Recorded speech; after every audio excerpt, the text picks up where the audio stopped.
Hello everyone, I'm David Getson, and welcome to this episode of the Ageless Art Podcast. Here I spoke with Professor Bin Jiang at the University of Gävle in Sweden, and he has been doing fascinating research on the idea of beauty, and what is beauty, and how can we understand it. A lot of this work is grounded in the theory and practice of Christopher Alexander. I think we got to some really fascinating places. If you're curious on following up, links to Professor Jiang's papers are in the description. Without further ado, my conversation with Professor Bin Jiang. All right, I think we're coming through okay.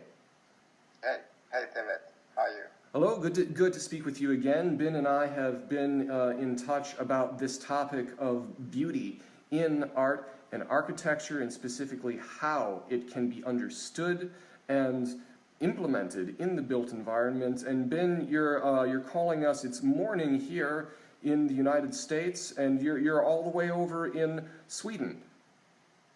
Yeah, we are now. Good afternoon from Sweden. All right. And you're the University of Gävle, correct? Yeah, Gävle. Gävle. Ah, right. I'm getting my Gävle. Swedish pronunciation correct. Good. So, Okay. and so tell me about just a quick, for those out there who aren't necessarily familiar with the area that you've been studying. Tell people about what you've been doing. You've been bringing really quantitative ways of the way that I've understood it. Excellent quantitative attempts to understand the qualitative nature of beauty. Yeah, thank you, David. Conventionally, the beauty is considered to be in the which means it's very much subjective, varies from people to people, from gender, even from difference from adults and children. But actually, what Christopher Alexander has been doing in his entire career is trying to establish very hard standard about the beauty. What he said, to quote from his writing, 90% of the people, the feeling they are shared. Yes. The only 10% which are sort of. So this is really something which I have been inspired by him. Oh, me too, certainly. And for listeners who might not be completely familiar, Christopher Alexander is an architect and mathematician who spent decades and decades through his built work trying to understand how beauty works, how people come to fundamental agreement about beauty. And I think that's the one thing, Ben, that you touched on just now, is that there are big assumptions that we all live in this divided world, and when it comes to anything that is not physics or mathematics, we don't have agreement in the split between subjective and objective.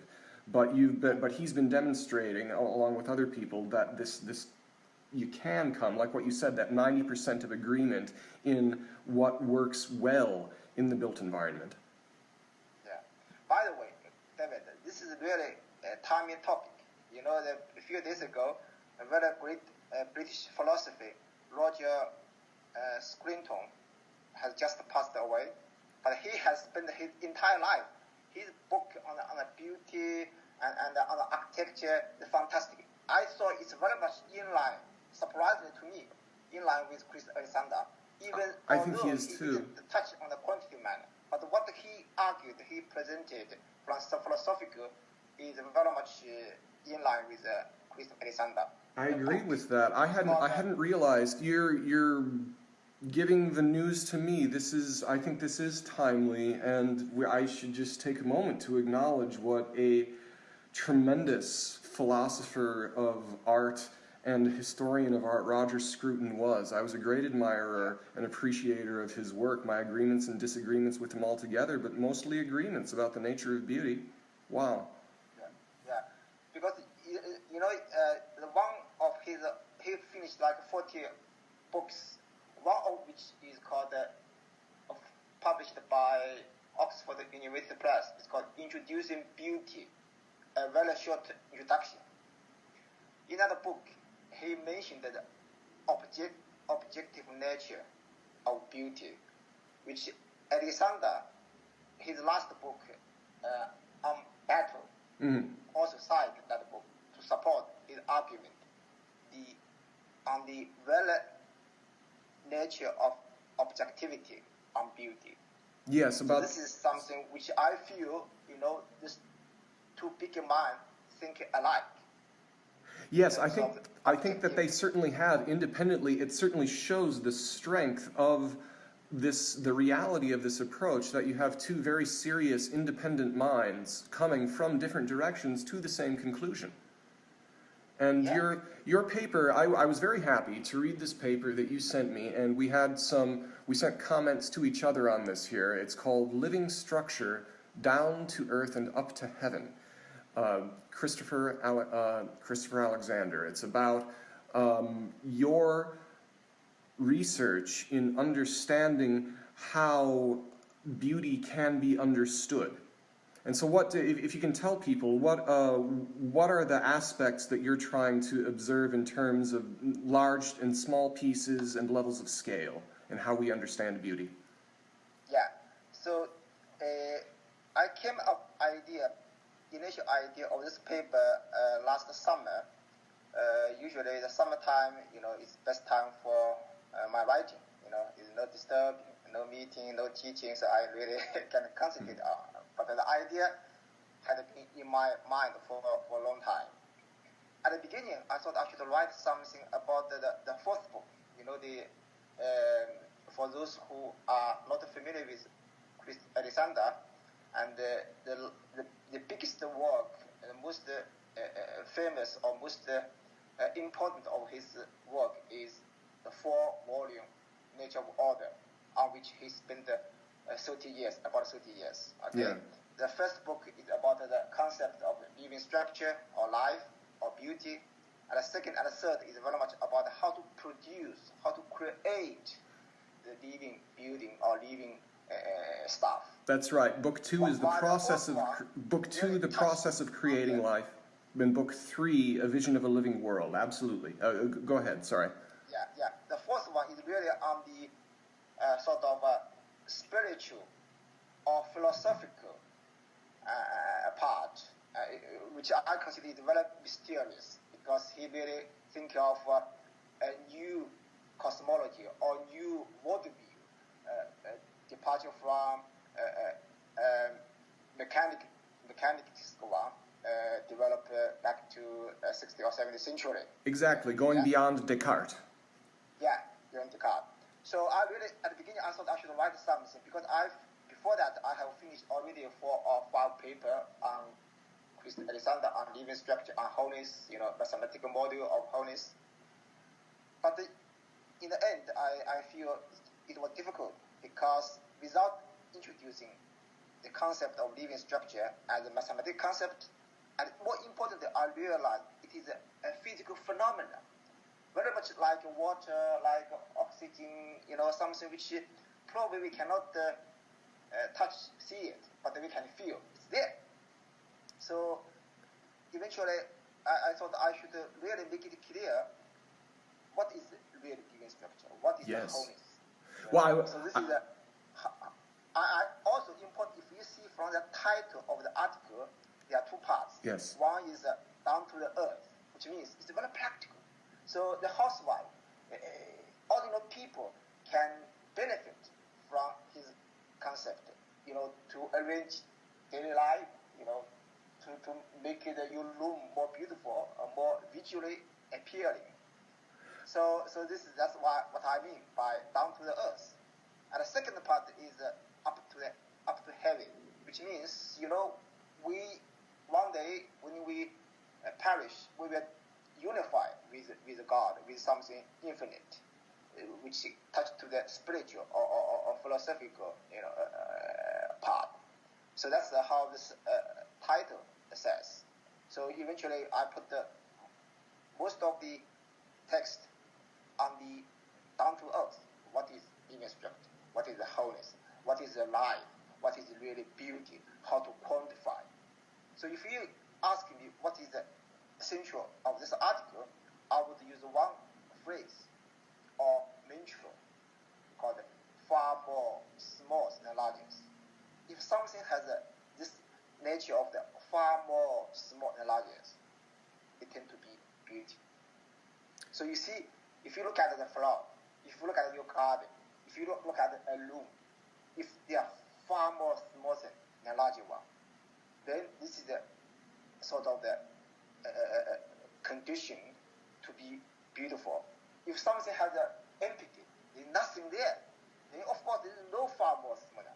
The prerequisite of being far more small than larger, you must have many things, but many small things, very few larger ones.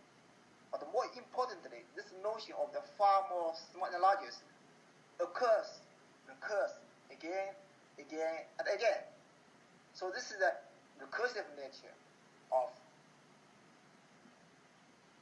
the notion, which underlines most of the beautiful things, beautiful architecture, beautiful whatever. So this is not only, according to what Alexander said, not only in nature, but also in what we make and build. So basically, the order is same for nature and for what we make. So I think that's a very, very important thing to note, that the recursion is an incredibly important concept, that you have small nested within large and small overlapping with large, and you have scale. This is a concept that is going more and more in people's minds these days, of scale invariant morphology, the idea that geologically you can have a repeated pattern. This also comes out in fractals, in chaos theory. So this type of understanding is becoming more and more widespread, and I think that during the industrial era it had been somewhat ignored. And I think it's extremely important to realize that this sense of vital wholeness, of belonging, and you were talking about the sense of life, and I think maybe for anyone who's not closely familiar with Christopher Alexander's work, important to just touch on that again. And he's describing that when things are truly well adapted in nature and in what we build, that there's a sense of vital force there, that you feel more alive in the presence of this thing, and you feel more whole, you feel more connected to it. And then what you've been saying then here, that you're arguing and demonstrating in this paper that one of the hallmarks, one of the touchstones of that good kind of vital living space is that there are more small pieces. Number one, there are more small pieces than large pieces. You don't have vast empty stretches. And secondly, that you have recursion, that each piece is then, each whole is made up of smaller wholes, which are themselves made up of smaller parts. And this raises the question then, which I think is also extremely, extremely important, the idea of the levels of scale, that there aren't jumps. And another epiphenomena, another phenomena that is a hallmark of this living life, is that you have smooth connections between levels of scale. So you don't have huge things and then the next smaller thing than the huge thing is a very tiny thing. You have a huge thing and then a somewhat medium thing, and then a somewhat medium thing smaller than that. And maybe you can speak to how levels of scale is something you've been investigating. Yeah. There are two questions you raised from what you said, David. The one is that from the smallest to the largest, or in opposite way, from largest to the smallest, multiple range. So, to speak, many smallest, very few largest, but something in between the smallest and largest. So the scales have some sort of the continuation. There's some linkage between. One important discovery by Alexander was the ratio of the consecutive scales must be around 1/2 or 1/3. So this is something very unique for Alexander's work. We learn from fractal geometry, they also have concept of scale. But in the fractal geometry, they never mention how this ratio of the scale has impact on human being or on the beauty or the feeling of the beauty. So Alexander have very clearly argued that the ratio of the skills should be around 1/2 or 1/3 is really something unique. So in this connection, and I put in the article, I said that Alexander's living structure, living geometry is more profound than fractal geometry. Mm. The fractal geometry as a branch of mathematics is mainly for us, to understand complexity of fractal structure in nature and in human society. While Christ Alexander thinking how to make, how to design, how to create living structure with far more small and larger. So this is really make Chris his work very unique. By the way, are you looking for something?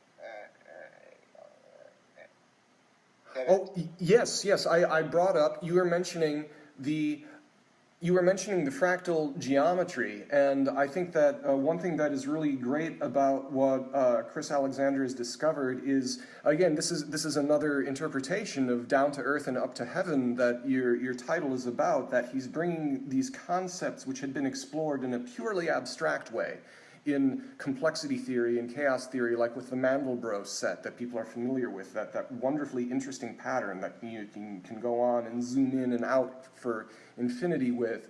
But he is saying that many of these same principles are applicable with great benefit in day-to-day life. And I was bringing up the quote, this is from page 6 of your paper, saying that with this, and again, like you said, that the scaling ratio should be between 2 and 3.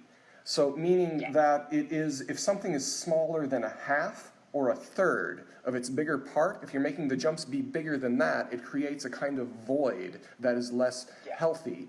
And what you write here, for the benefit of people listening, he's saying that otherwise structure would look less living, and it is in this sense that Alexander's living geometry generally surpasses fractal geometry.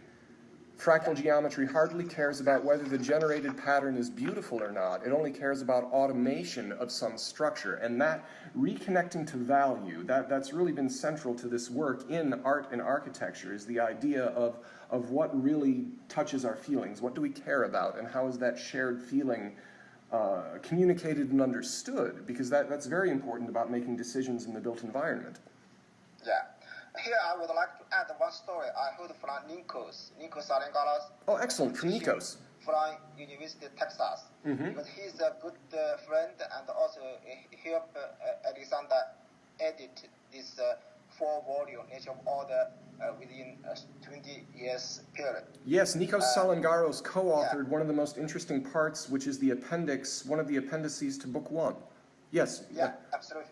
And at one point, back to around the middle 1980 or 1990, Chris Alexander showed the draft version of Nature of Order to Nikos. And Nico urged him, because he was so impressed by this Nature of Order, and urged him to get it published as quick as possible, because the idea is so profound and so also in spirit very similar to fractal geometry, but more useful, because the fractal geometry is very mathematical. Of course, it's an enormous discovery, in science or in mathematics. But what Alexander has been developed, this 15-property living structure wholeness, is much, useful, practical, for architecture or open design. So, Alexander keep revising, from 1 volume to 3 volume, and finally to the 4 volume, until 2000 around, and he get published. So this is story, see how he's serious, Of course, on the other side, and he didn't get to really, communicate or published in a conference or so that's why his work is still very obscure, to the academics. Yes. Right. It's so, So on the one hand, go ahead. It has been developed very deeper, in a more sort of a practical, useful way, from 1 volume to 4 volumes. And on the other hand, of course, the negative side is he has obstacle to communicate with architecture or other open design researchers. Yeah. So this is but since I developed into the book, I was really hooked.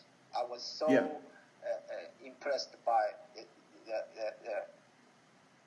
I think a lot of people have that experience, and I think it's one of those symptoms of being ahead of your time. Is that the existing structures are? Go ahead. He was born in the wrong time, and one of the editor from Oxford University said that Alexander's work will be read in 2500.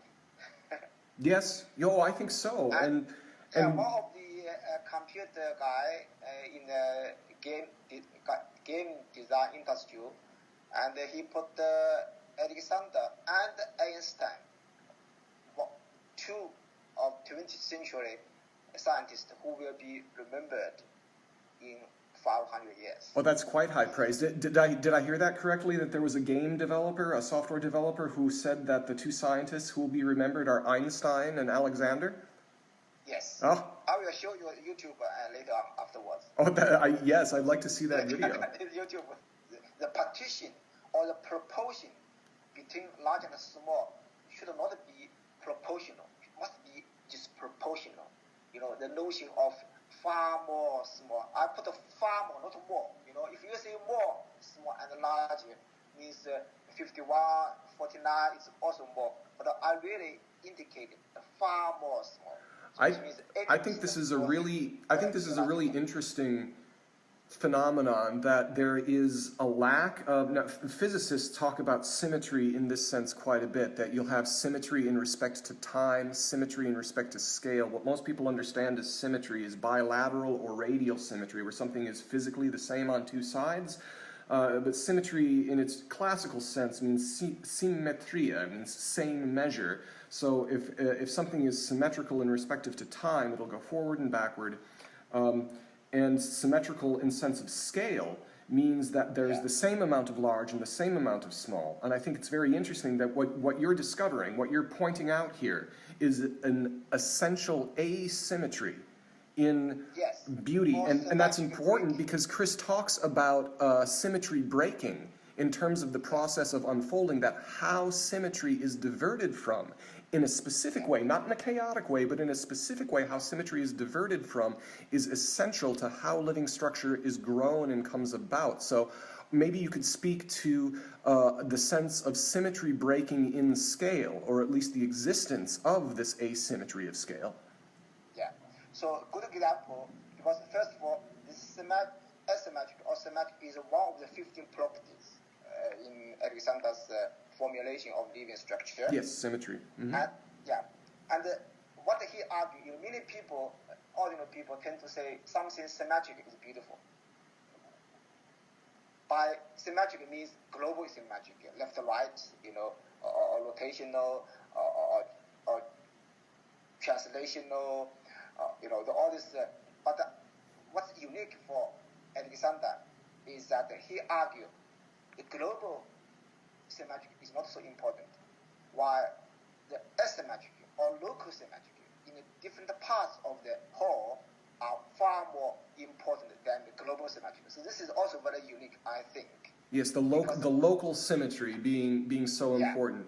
So you think that's an interesting connection. So possibly there is an increase. Do you think there might be an increase in local symmetry of scale? Absolutely. I think so. Let's take it, for example, if you take any country as a whole, usually a country is not symmetric because it is very convoluted structure. Any country have different... the borders of a country. Yeah. Yeah, or the different border. But let's go back. But the country has lots of the cities. There are far more small cities than larger ones. But if you look at the city boundary, city probably also not the global symmetric. Okay?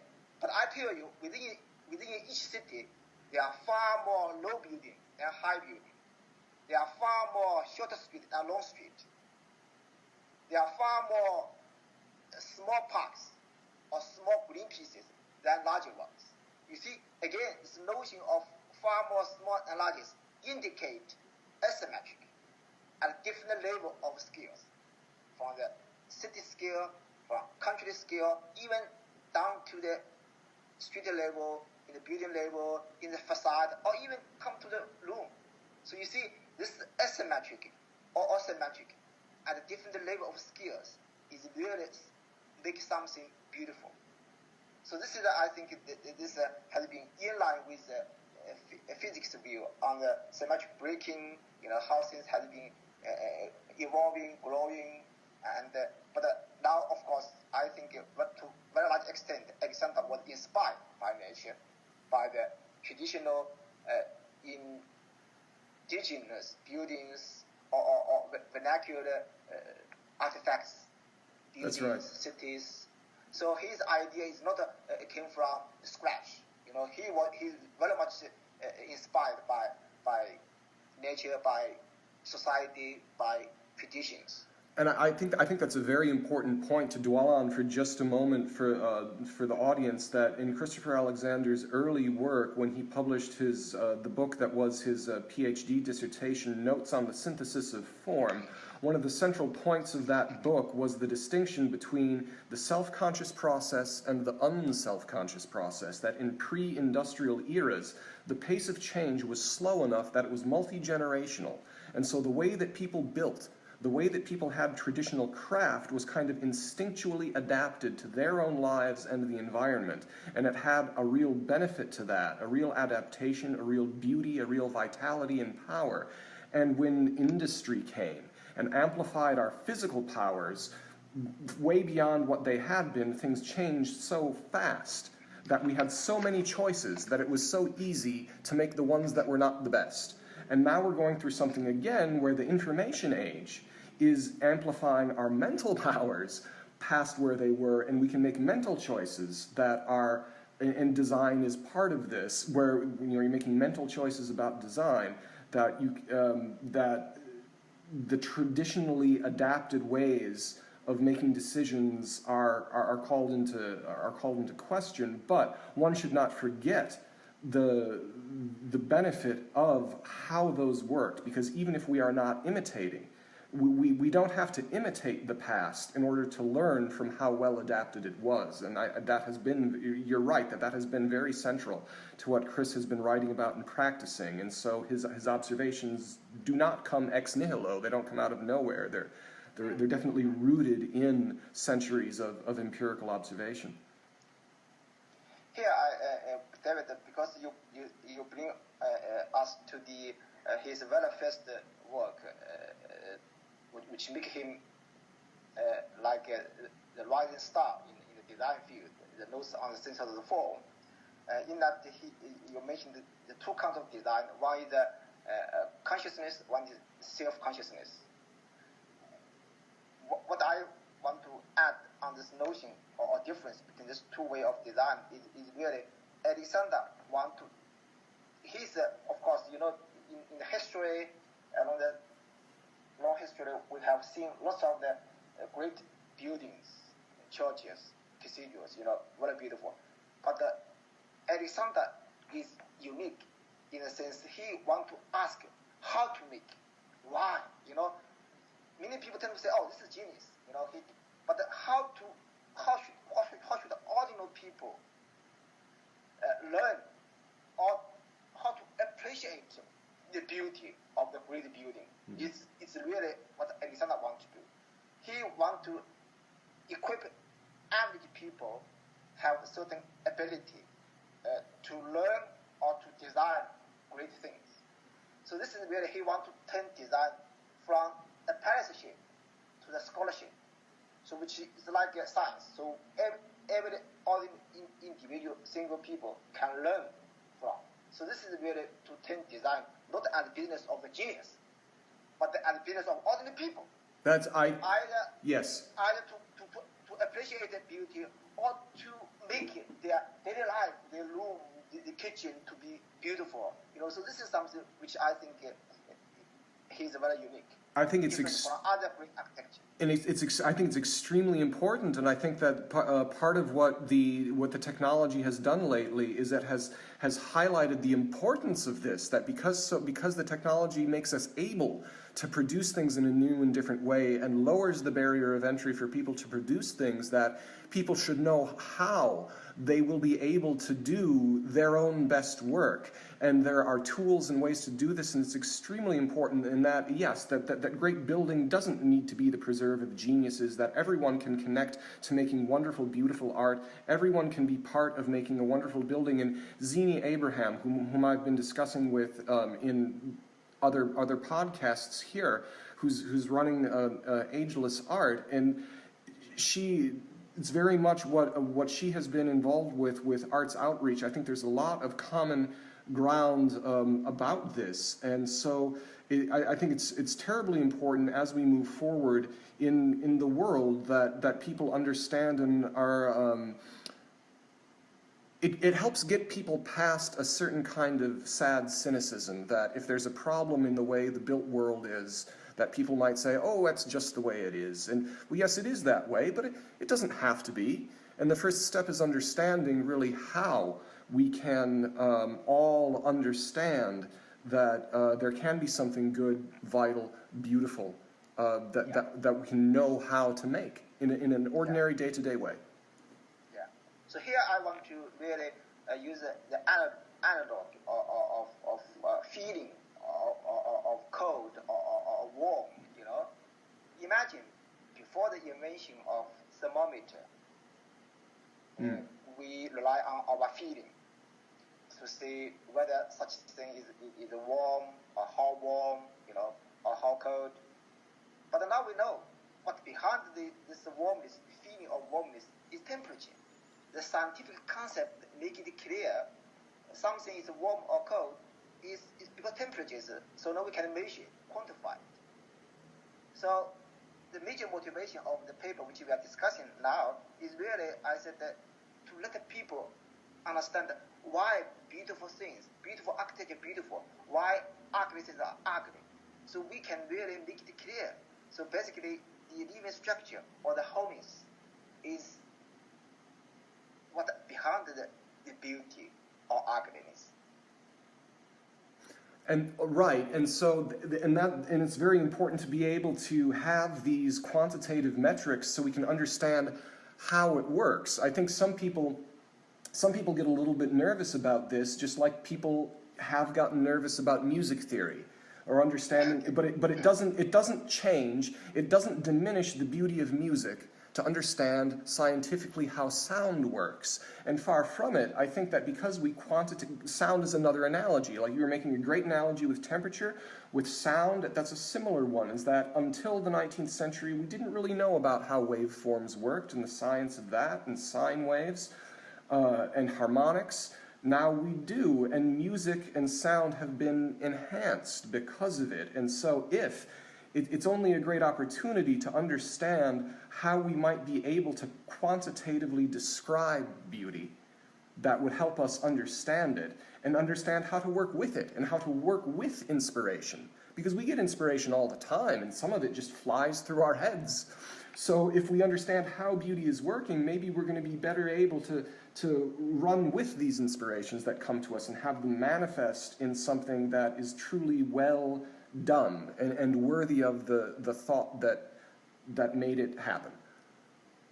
Absolutely, David. You bring the music. Actually, for me and for Alexander as well, the physical phenomena like a mountain, river, clouds, which are beautiful,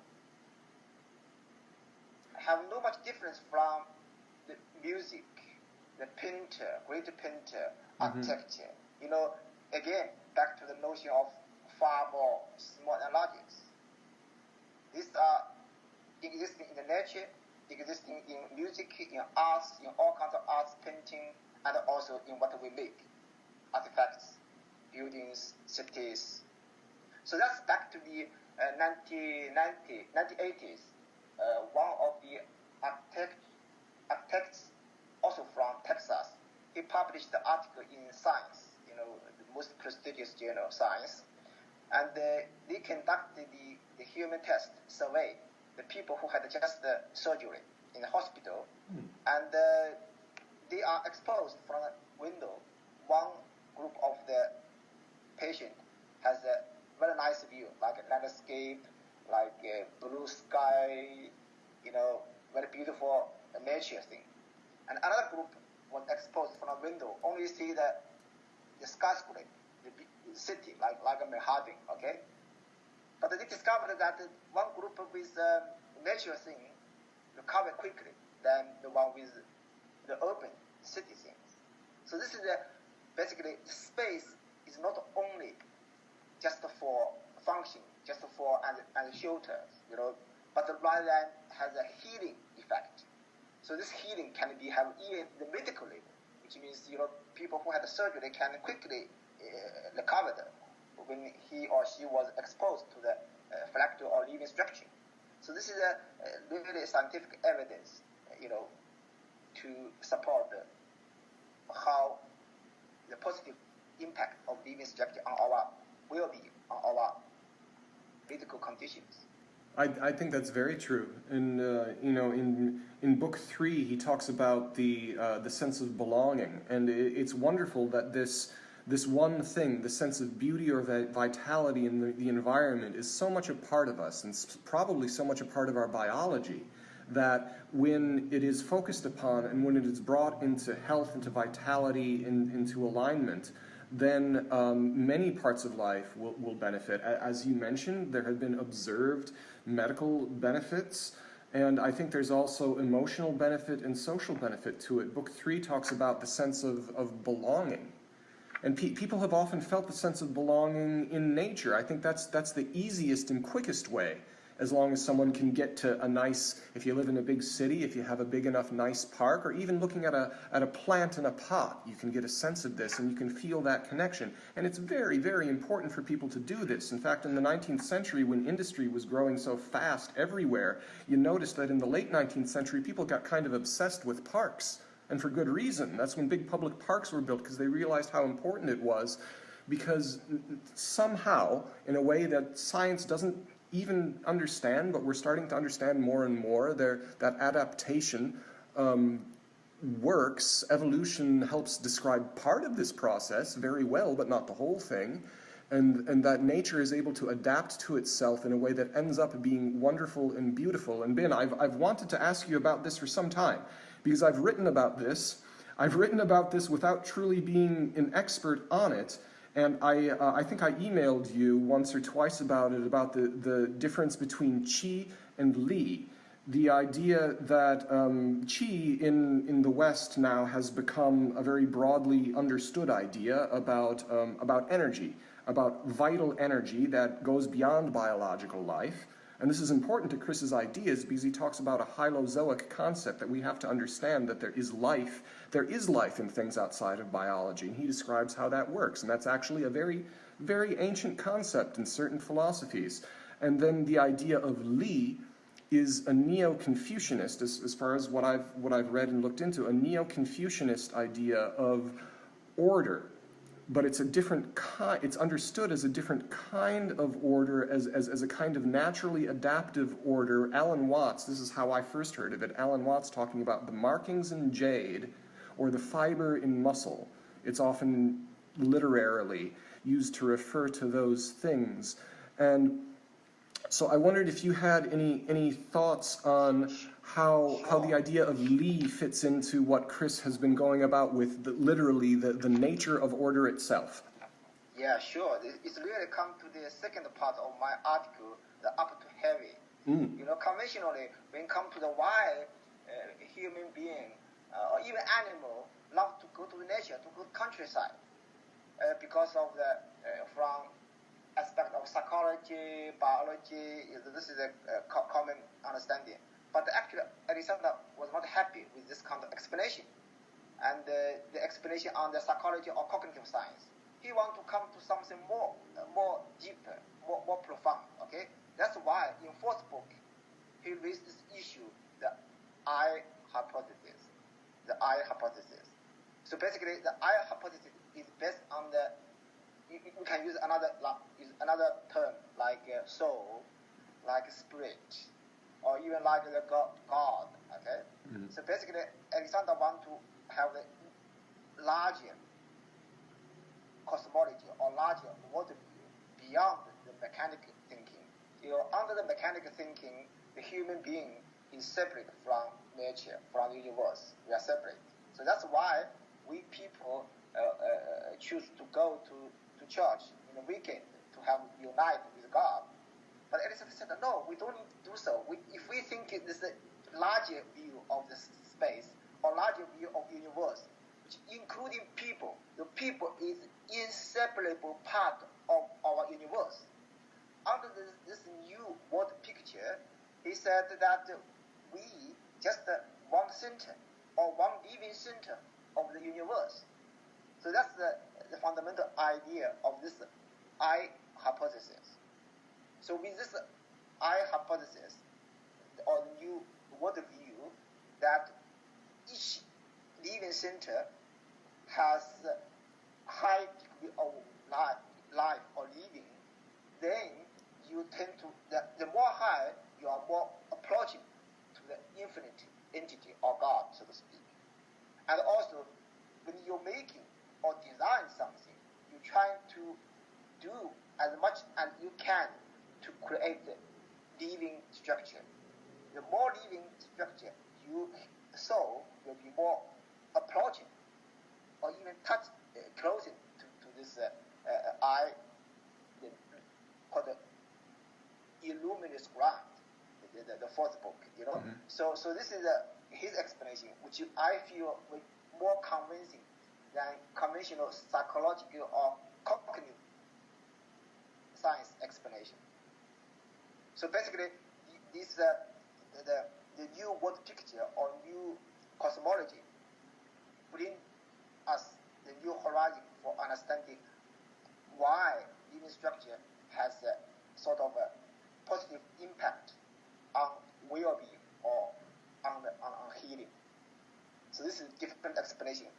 That's of course, in the paper, the second part of the paper, I have briefly touched on this one, but I feel it's so deeper, I still need more research on this aspect. Well, certainly that. Well, one of the reasons that the nature of order is so huge in those 4 volumes is that this is an incredibly fertile area of study. And in my notes in that book, there are some you can take one paragraph, maybe dozens of these moments across the whole books, and there's a partially explored concept in there that Chris touches on that can be unfolded into like 3 or 4 dissertations worth of discovery.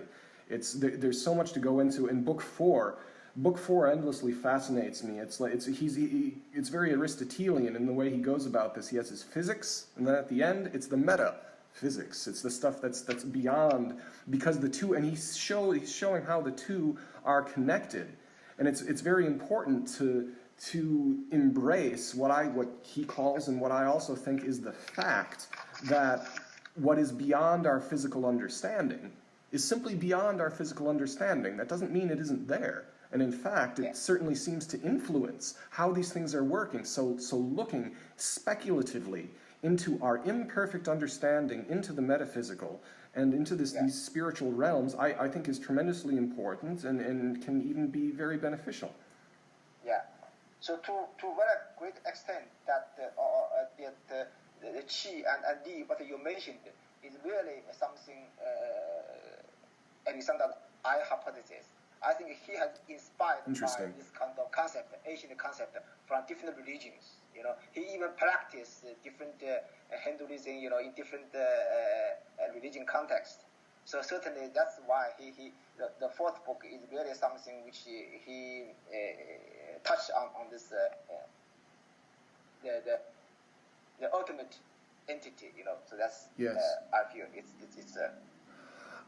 Okay. I'm gonna. So this is interesting. Then I think then what this brings my mind to, rightly or wrongly, is so you're making a connection between the idea of Li, the idea of embodied organic order, being directly connected to the I hypothesis, which is very much about the whole and the part. And the idea of the immanence, the immanence of the divine inhering within each individual and within each object in a kind of pantheism. When French mathematician, scientist Descartes formed the mechanics view based on the science using Leibniz, it was fantastic. I mean, the past 500 years of science has benefited a lot from this word picture. Yes. But this is just a word picture. But now, since it's so important, our science has benefited so much, and now we take for granted this is the world. But the word picture doesn't mean it is the world itself. So that's actually this new cosmology is not just the Alexander. There are some other scientists like British philosophy, Alfred Whitehead. Whitehead, back to 1930, in the 1920, he published a couple of books on this. He challenged this mechanistic worldview. Oh, certainly. Alfred North Whitehead talking about the bifurcation of nature. Definitely. So, but the major contribution of Alexander is he put something specific, very concrete, to have this view.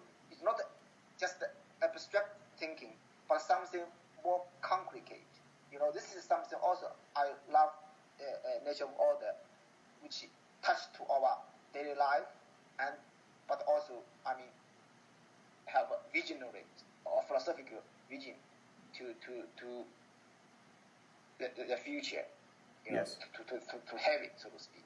Well, with this idea of the shifting worldview, each view of the world has its advantages and has its limits, and I think that you've described very eloquently how the mechanistic, what Alexander calls the mechanistic worldview coming out of Descartes, the idea that there is a separation between consciousness inside and physical outside, that's res cogitans inside, the res extensa outside, coming from René Descartes. It was a revolution at the time, like you said, and there's been great advantages in exploring that, but it also has its limits. And if we are not accepting of those limits, or if we think that it doesn't have limits, it's causing problems, and we've been seeing that. And I think that now there is a great necessity. He opens Book 1 talking about the necessity for a new worldview, of going beyond the mechanistic, and I think with the idea of Lee connecting into the I hypothesis, this is part of a distinct worldview. It ties back into, again, Aristotelian ideas of entelechy, of force. The entelechy means force as embodied form. So you have a union between spirit and thought, again, down to earth and up to heaven, coming a smooth connection between the two, and something that I've thought about and written about quite a bit, and maybe we would talk about further someday, and I would love to hear your thoughts on it, is how Leibniz's ideas of monads fits into all of this. I had the great fortune to be able to discuss this with Chris, that he had read the things I'd written on this and was telling me about how he believed that Leibniz is a great place to start in all of this, because the type of worldview that Chris was talking about is very neatly described in the monadology. The idea of recursion, the idea of multiple perspectives still bringing about a kind of unanimity, and there's a whole world of detail there that can be explored in terms of how we step into this new worldview, about how we can address the challenges that the old worldview would make you blind to if you don't go beyond it. Yeah. So I think here there are two concepts which are relevant to. One is life, which you mentioned. Life, of course, not beyond the biological, the dead or alive. Okay. Take example of a tree. A tree has far more small and largest, many small branches, and very few larger branches and leaves. But this biological life is good. I mean, but think of the Alexander, in Alexander's theory, that life beyond this biological, which means as long as it has a structure, the far more small and larger, it has life. So which means a dead tree has life as well, because the structure, the far more small branch and the larger one, is also retained. So this is a concept of life, how it has been extended dramatically from biological to the structure sense. And the second concept is consciousness. This is also important, the key concept in the psychology, in the cognitive science, where consciousness come from. But conventionally, under the mechanistic word picture, it's difficult because the body, how body is separate from mind. How consciousness came from mind, but why consciousness came from mind, not from heart, or not from other body of the organ of a human body, because the human mind is the most living center in human body. So that's also again touched to the I hypothesis. The consciousness only came from part, or came from the living center, the most living center. So most living center, Alexander called being. He used the being, the being, the most. So basically, the human mind is the most complex, most intricate structure or center in human body. So that it's able to have a consciousness. So this is also came to the design. Alexander encouraged us to create highly living centers, and this living center tend to touch to our consciousness. Because that's a fascinating point, because consciousness there being understood as an adapted, organized complexity. And so there is a sympathy between our consciousness, which is understood as like the smallest, most complex, the most densely packed small parts that interact happening in the brain, for example. Yeah. And then that this then has a sympathy, a sympathetic reaction, not in the sense of pity, but in the sense of amplification, a sympathetic reaction to similarly vital, complexly organized things in the external environment. So in this connection, the social media, the World Wide Web, has certain level of consciousness because of its complexity, because of its highly organized complexity. Yes. Emerging from each individual, billion people users of social media. So in this connecting, the human mind is very close to the, or in other way, the World Wide Web, social media is very close to human mind, which has a certain level of consciousness. And I think that's very important exactly these days, the yeah. Alexander, the living structure, when it reaches to this highest level, the consciousness will emerge. The emergence in a complex science. Well, I think, and touching on that, that's really a new frontier that and people are perceiving it as such, that gatherings of people, just as a crowd becomes a kind of living entity of its own, made up of smaller individuals, the social presence online, something like Facebook, YouTube, Twitter, and within that there will be kind of entities of dynamic force, and well, we've been unprepared for that in good ways and bad, and perhaps when we're understanding how this works, we'll be well equipped to embrace this new frontier of how we're moving with the technology, ready or not. That's a very good point. In this regard, I also want to have mention of the very famous economist who got the Nobel Prize in 1970, Friedrich Hayek. Hayek, okay. Yeah, Hayek, okay. His notion of spontaneous order, came from free market, from competition, from capitalist sort of not from socialist, not top-down control, but the bottom-up sort of competition and free market. I think, is a good connection. This spontaneous order is very much like nature of order, the order which Alexander has been, developed. Well, this is another thing where Alexander was ahead of his time for many years, and he was talking about emergence in the 70s. And then after the dot-com boom happened, everyone is talking about emergence in terms of economics, and the Austrian economist Friedrich Hayek was certainly behind all of that, partly. But that's a really interesting thing that you mentioned, yes, is that, this even touches on ideas of how economies develop, that they can be understood as there being a natural dynamism. And then you have the choice about how to react to it. Yeah, again, I saw the bigger mind think alike. The Hayek, he's strongly against planning or central planning, particularly. Yes. He advocated the piecemeal this development from bottom up. So this is very in line with Alexander. This trial and error method is more effective than the top-down planning. Yes, I think this is a hallmark of our era, I think, is that we are seeing top-down things struggle to adapt to the dynamic change, and so you need that bottom-up consciousness. Yeah. Yeah. His first book, make his famous, The Road to Selfdom, is very the argument that he spent his remaining of life fighting for arguing scientifically why the central planning is going to fail and to have not going to work. So this is I saw the Alexander thing he said.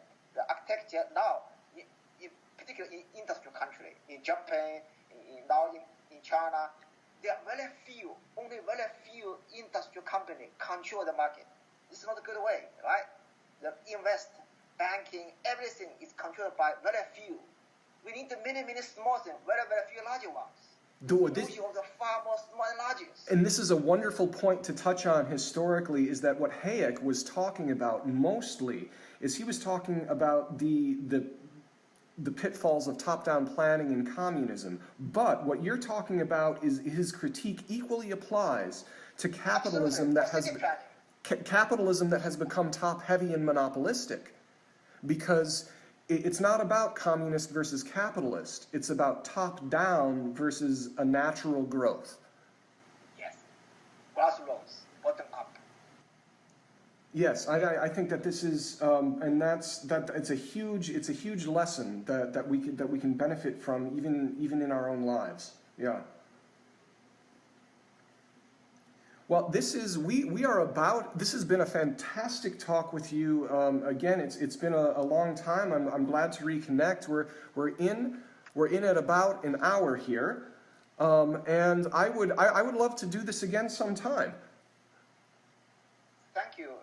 I really enjoy conversation with you, David, and thank you for having me in this episode. And we have a common topic, Alexander, nature of order. I wish to have more opportunity to dialogue and to have a conversation with you. Very good. Yes, send me any ideas that you'd want to go on about. But thank you so much. Thank you, David. Thank you. My pleasure.